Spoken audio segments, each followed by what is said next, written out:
Hi, and welcome to episode 76 of M1 Yarns and the Michigan Makers Podcast. I'm Jamie, your host and the dyer behind m1yarns.com. And if you're new here, welcome. This is a mostly knitting related podcast. If that's your jam, please stick around, maybe grab your project and a beverage and let's dive in together. And if you're returning, welcome back. Thank you so much for returning. Let's see, where should we start? So I'm recording this the day before Thanksgiving in the United States. But I think I'm dropping this episode Friday or Saturday. So, by the time, if you see this when it drops, long story short, what I'm trying to say is that there are a few more days to enter a giveaway that I'm hosting, where you can go back to the previous episode to learn more details. But essentially, Kelly of Knit Swag donated this beautiful water bottle for a giveaway. She makes really cool knit swag, so her brand name is so perfect. It's on point.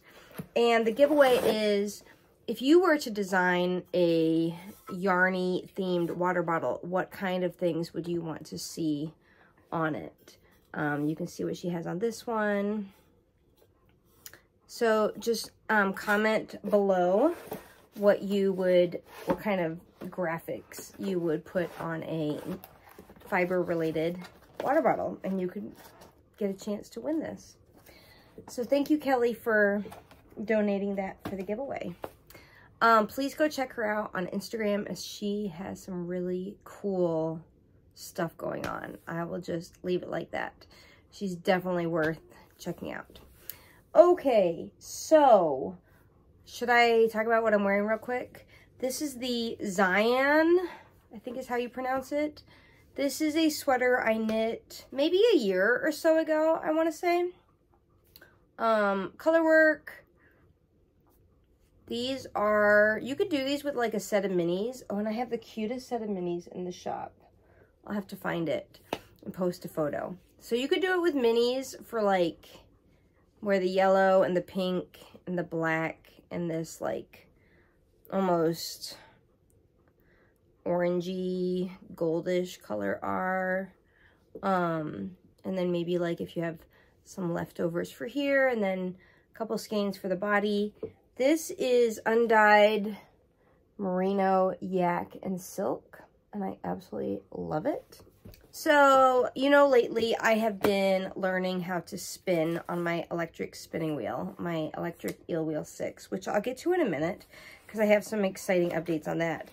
But because I'm learning all about different sheep breeds as I buy different fibers for the purpose of spinning, I had shared with you guys a few weeks ago that I would start like a little, what did we call this? Fiber school or something really cute. I always forget. Anyway, so I was looking through my notes, and I'm trying to take a cue from Andrea Mowry. She keeps a little journal of her spinning, and I thought I should do the same thing because some fiber does not come with tags. And so if you buy it at a fiber festival and you want to remember, you know, what it is, that's really important. So I started keeping in this beautiful leather journal cover thing that I have. This is from Wolf Leathers. They are amazing and definitely worth checking out. I'll link them below. Thistle Rock Acres from Posen, Michigan. I bought some Romney from them at the Northern Michigan Fiber Festival. And I'm not exactly sure what fiber is the Romney. I feel like it's some chocolate colored fiber that I have on another bobbin that I didn't bring in here. So when I ply it and tell you about it, we'll circle back to that. But I was thinking about that entry in that journal about Romney, thinking, oh, maybe that should be the next breed that we talk about.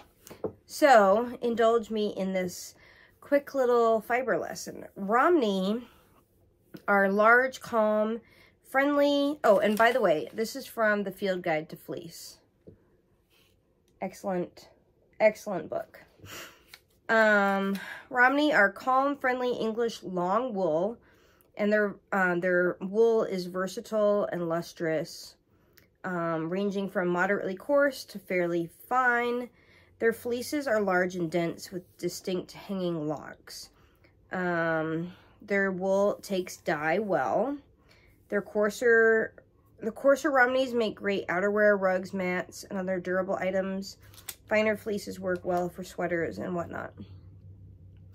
They originate in England. They can come in white, black, gray, silver, and brown. The Romney is named for Romney Marsh, a huge area of salt marsh in southeast not Michigan.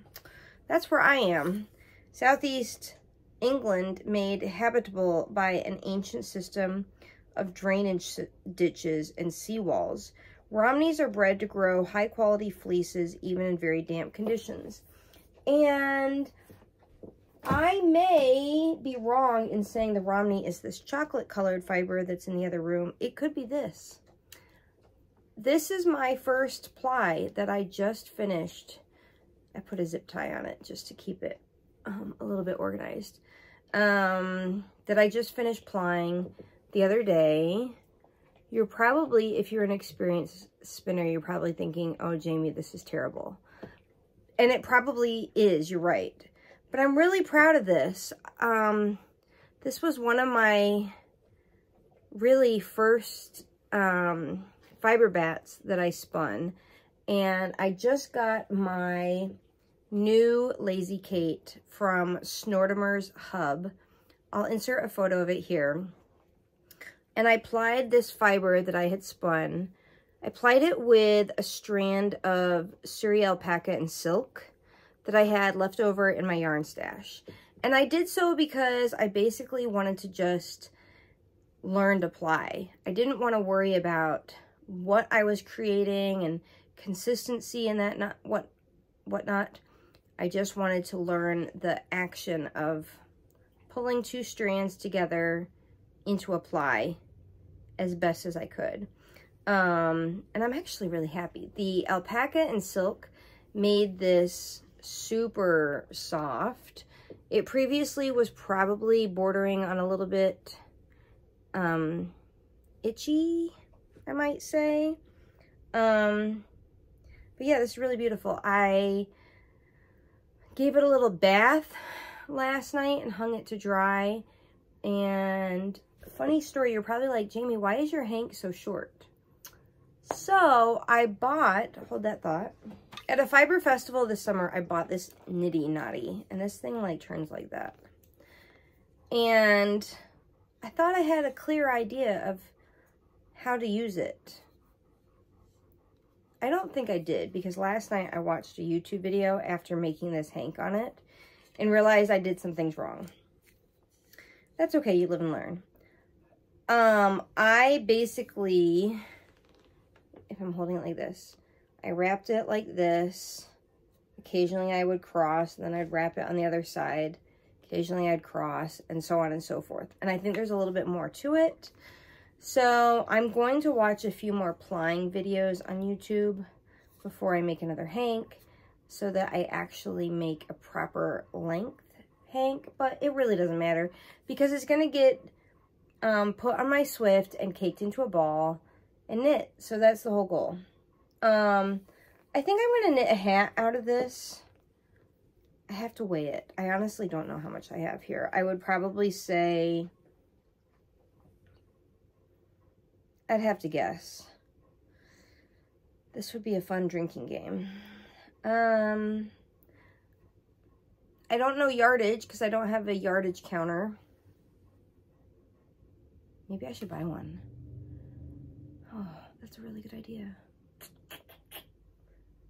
All right, well, I'll let you know how much it weighs. And if I get a yardage counter, I'll let you know all that too. And when I knit a hat, we'll circle back and discuss. So, lots of learning, plying, and knottying. Being naughty on my knitty. Anyway, that's my fiber adventures. And if you're curious about my wheel, this is it. Lovely and portable, the electric eel wheel 6. Big fan, love it.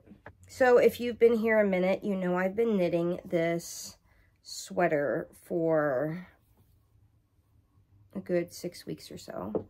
It is the Paloma by Espace Tricot, which is a free pattern. And I did a split hem here. It looks kind of raggedy because it needs a good blocking. And I'm on the second sleeve. So I'm really cruising, but I'm having to slow down on my knitting because I'm having trigger thumb, you know, like trigger finger, but in your thumb. And it doesn't look that swollen on camera, but it's definitely swollen. It definitely hurts, especially like in here. Oh my gosh. So I just ordered this brace from Amazon. It's supposed to arrive actually any minute. And I'm going to try to wear that and slow down on the knitting maybe a little bit. I honestly think it's from scrolling on the phone. Because you know when you're holding your phone like this and you're just... So yeah, 21st century injuries. But I would like to hurry up and finish that sweater because I cast on another project I would like to focus on. I'm going to insert a photo of this because it's going to be kind of hard to show you what I have going on. But this is the Chouquettes Slipover. I'm sure I messed that up. By Rui Yamamuro. And I've had this in my queue for a minute. This is one of those where you don't want to go through the process, but you want the finished product. So I am a product knitter. I cast this on. This is Forge by Hudson & West that I bought at Untangled 2022. This is the color Honey. This was supposed to be something else, but I ripped it out. I didn't like it. I cast this on about, I don't know, about a week ago, let's say, when I was really tired. Dangerous because, now let me jump back to the photo of this. You're supposed to cast on the turtleneck or the mock neck, if you will, and do ribbing for like let's say 3 inches or so for a significant neck. And then you start into the yoke. Well, as you can see here, I have no neck. I just cast on and skipped over the whole neck section and didn't realize it until I was pretty much where I'm at now, maybe a couple rows back. Trying to make this actually look logical on the screen. This seed stitch is the shoulders. This like bubbly kind of stitch, which is called Trinity stitch. This is the back and this is the front. It has German short row shaping. So yeah, I was at about this point when I realized I skipped the neck, which, because this is pretty complicated, each round goes so slowly. To form these little like bubble things, you have to knit in the front, knit in the back, knit in the front of 1 stitch, and then knit 3 stitches together. And then in the next round, you like purl that whole section. Anyway, this is not a fast project, and I was not going to rip back this work if I didn't have to.